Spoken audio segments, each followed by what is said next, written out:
Hello everyone! In this video, I'll show you how to add WIC card to Instacart. First, open the Instacart app or website. Tap the three horizontal lines at the top. Then, scroll down and select Account Settings. From there, tap Payment Methods. Next, choose the option to add an EBT Snap card.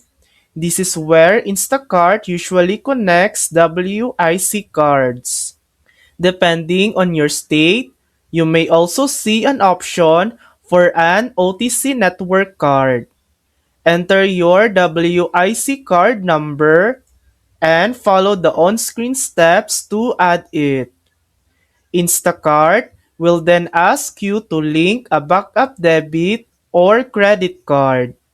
This covers fees, tips, and any items not eligible under WIC.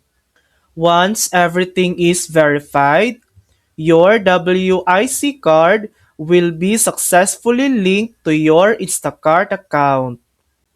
At checkout, make sure your items are WIC eligible and be ready to enter your PIN if required. And that's it! Your WIC card is now added to Instacart. Thanks for watching! If this video helped you, please like and subscribe for more helpful tutorials.